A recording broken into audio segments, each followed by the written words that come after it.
I'd like to just say something for, just take a minute to tell you, to share with you what an intensely profound day this has been. And it all has to do with meeting a few people before the show.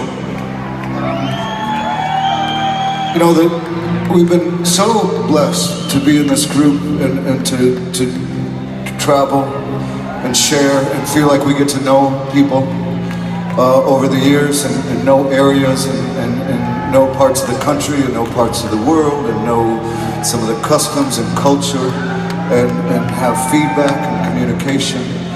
And so when you read about something like what happened last December here in Newtown, then we feel like we know those people that it happened to. It felt like it happened to people that we knew. And so we were thinking about you then, and we hadn't stopped thinking about you this whole time until we got here tonight.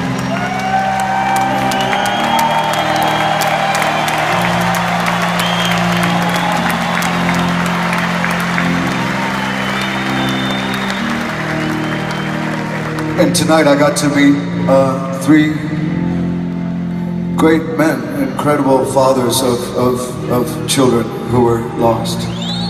And it was such a powerful,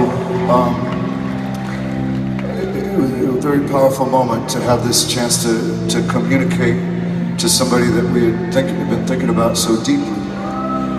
And to know that it's okay, and in fact not just okay, but it's necessary that we continue a discussion to figure out how to unravel a situation where something like that can happen and make sure the odds of it happening again are very slim.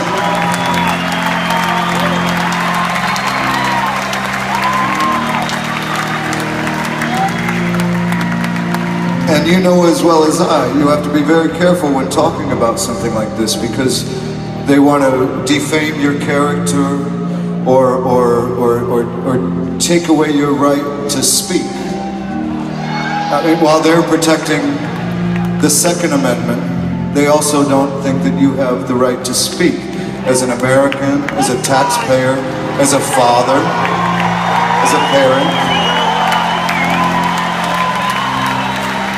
We've got a right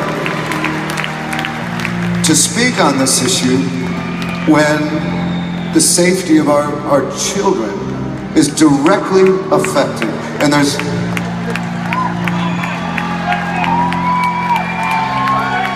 And you will take some hits if you put it out there, but that's the thing. I just want to clarify, and we've done some research, and I've talked to some very much smarter people than myself.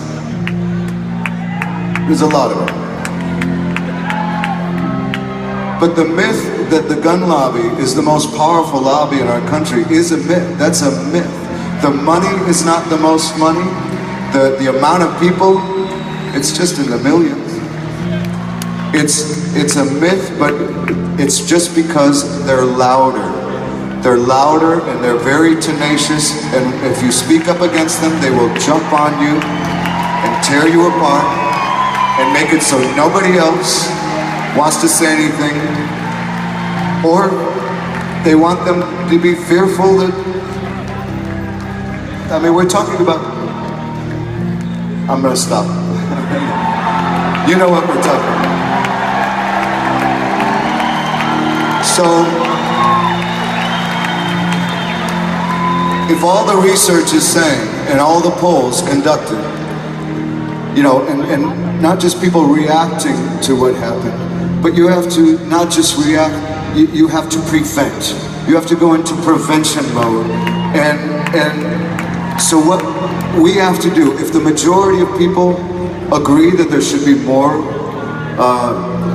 legislation, just to make it a little harder, we're not taking away the right, just a safety issue, a safety precautionary, same things that you have to do to get a driver's license or a car. It can't be as easy as buying a pair of shoes. Anyways, all I implore you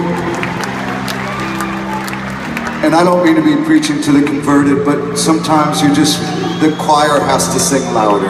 And that's one of these issues.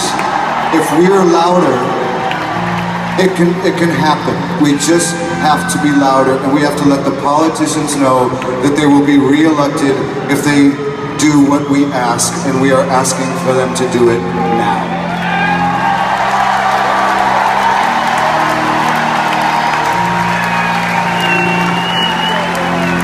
Because what we don't want is for any of those children's lives to be wasted. Thanks for listening.